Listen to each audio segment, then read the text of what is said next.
Et on va passer à notre abécédaire, la dernière séquence, vous le savez, nous en sommes à la lettre J. Dites-moi tous les mots auxquels vous pensez par rapport au no-code, hein, évidemment, au sens large, par rapport à l'écosystème, par rapport au mouvement no-code qui commencerait par la lettre J. Je pense que la lettre J, elle va pas être évidente, mais on va voir. Évidemment, donc si votre prénom commence par J, dites-le nous, ça nous fera très plaisir. Et si vous pensez à des gens de la communauté qui mériteraient de figurer dans cet abécédaire, n'hésitez pas. Évidemment, Jocelyne, euh, qui est membre de longue date de la communauté No Code France, qui anime, qui co-anime les podcasts de la communauté, les portraits du no-code, en compagnie de Muriel et Xavier qui sont présents. Alors on a plein de Julien, effectivement, pardon, putain, je commence à parler du nez un peu. Attendez, j'arrive. Je vous laisse taper un petit peu.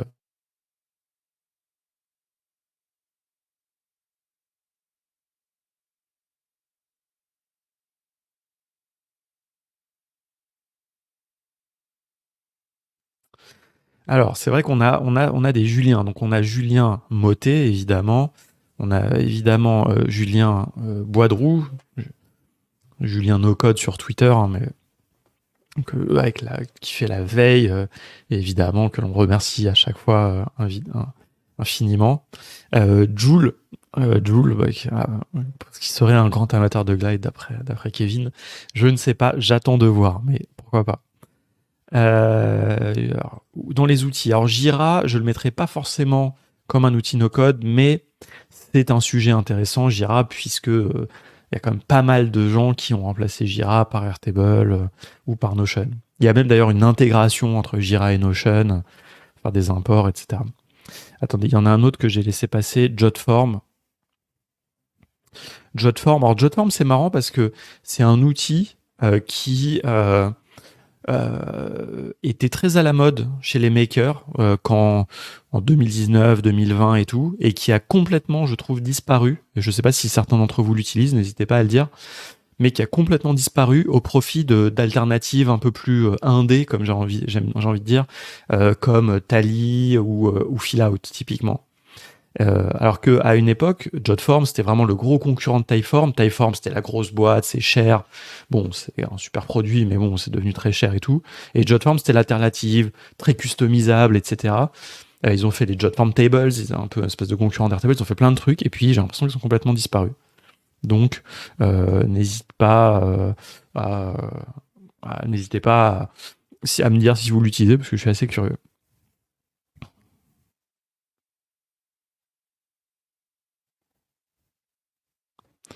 Ok, bah écoute, on ira regarder ça. C'est vrai que l'automatisation de vidéos avec N8N, ça pourrait être intéressant. Ça pourrait faire l'objet d'un test un jeudi. Je noterai ça dans un coin. Alors, le JSON, évidemment, extrêmement important. Donc ça, c'est un sujet technique qui est très très important par rapport aux API. Qu'est-ce qu'on a d'autre? On n'a pas de mots, de choses, de concepts, de choses qui commencent par J. C'est marrant, ouais, le J, c'est pas ouf. Hein. Je vais être obligé d'aller sortir ma petite carte secrète pour aller regarder les outils. Au niveau du J. Mais on n'a pas de mots. Je sais pas pourquoi je pense à génération, mais c'est pas G, donc ça n'a rien à voir.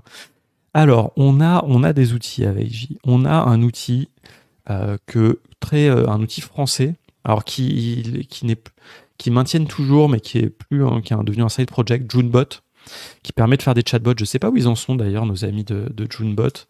On va aller regarder. C'est un outil qui permet de créer des chatbots. Je me demande s'ils ont un peu intégré l'IA, etc. là-dedans. Un très beau produit. J'avais interviewé Camille, que vous voyez ici, les deux cofondateurs. Elle m'a écrit récemment, elle m'a dit ils étaient plus à plein temps, je crois, dessus, mais c'est un super produit. Je pense qu'il a peut-être jamais un peu trouvé son marché. C'est difficile à deux aussi d'arriver à faire des choses. N'hésitez pas à aller voir. Mais il n'y a pas marqué IA nulle part, donc ils n'ont peut-être pas pris le tournant de l'IA. Mais bon, voilà, on va quand même leur rendre hommage. On a JetBoost, qui est des extensions pour Webflow, si je ne dis pas de bêtises. Et puis voilà. Là, je vois un truc qui s'appelle Judo.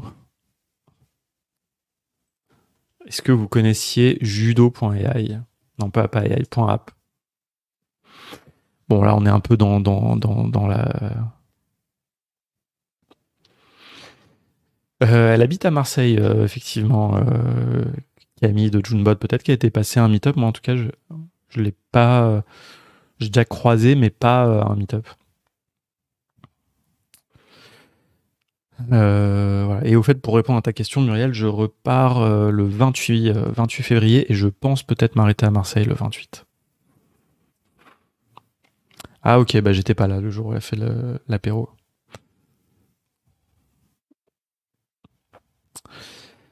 Alors revenons-en, bon, judo, je ne sais pas ce que c'est un app builder pour Swift.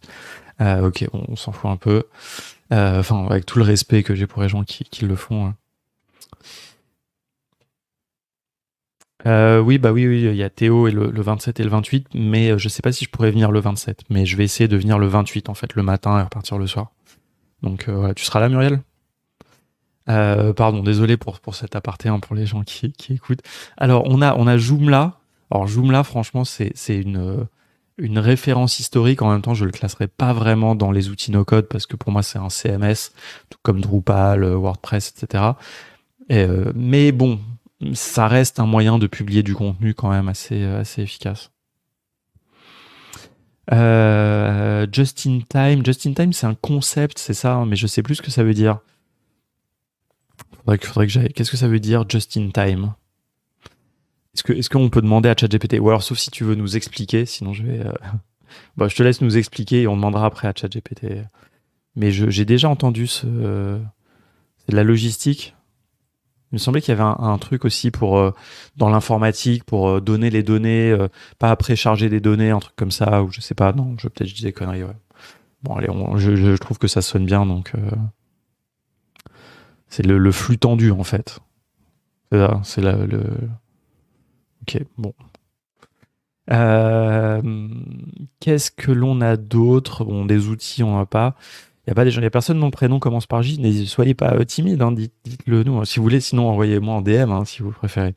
Moi, en tout cas, ça me fait plaisir de, de rendre hommage aux gens qui ont brainstormé avec moi sur cet abécédaire. Parce que là, pour l'instant, je sais pas quoi choisir hein, dans le J, hein, franchement. Euh, Alors j'ai vu Prince JWT, les tokens, les JSON Web Tokens, un principe de sécurité. Alors dans le no-code, c'est quand même pas hyper utilisé, si peut-être avec WeWeb ou Bubble, dans des outils un peu plus avancés. Ouais, je pense que là, comme ça, ce que je vois, c'est JSON. Effectivement, je suis d'accord avec vous. Je pense que le JSON, c'est le plus important parce que c'est effectivement très important dans le no-code. C'est important dans le code, c'est très important dans le no-code. Et j'arrête pas de le répéter. Euh, mais c'est, je trouve, un des concepts techniques que trop peu de no-codeurs et de no-codeuses maîtrisent.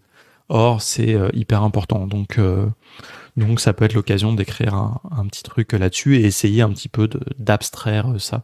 Parce que là, jusqu'ici, on n'a pas beaucoup de choses techniques, en fait. On a beaucoup de concepts dans les choses en grain hein, que j'ai choisies. Mais on n'a pas vraiment de choses très techniques, donc ça serait sympa d'avoir un mix. Ouais. Donc le JSON, ouais, ça peut être l'occasion. On peut faire un truc un peu sympa en plus en expliquant un petit peu ce que c'est le JSON, comment lire un petit peu du JSON, un petit peu quelques principes de base. Ça va pas être évident à écrire, mais ça sera intéressant. Bon bah écoutez, on est pas mal, hein. On est pas mal. Si vous pensez à quelque chose d'autre, n'hésitez pas à le dire.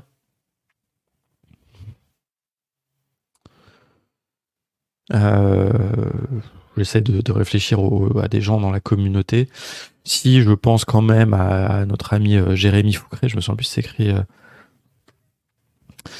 Voilà, je sais pas si on a d'autres avec un J. Bon après, hein, c'est la loi de la justice, c'est les gens auxquels on pense. Si on n'y pense pas, bah, c'est qu'ils méritent pas d'être là. Peut-être pas, je devrais pas dire ça, c'est pas très sympa. Peut-être que c'est vrai, il y a des gens sûrement qui méritent et auxquels on ne pense pas. Mais on est une vingtaine là à brainstormer là-dessus. Donc, bon, si on n'y pense pas. Bon, eh bien, ok, je vous propose qu'on s'arrête là. Pour l'instant, c'est notre lettre la moins prolifique, mais c'est pas grave. C'est très bien. On a quand même un mot extrêmement important dedans, donc on est content.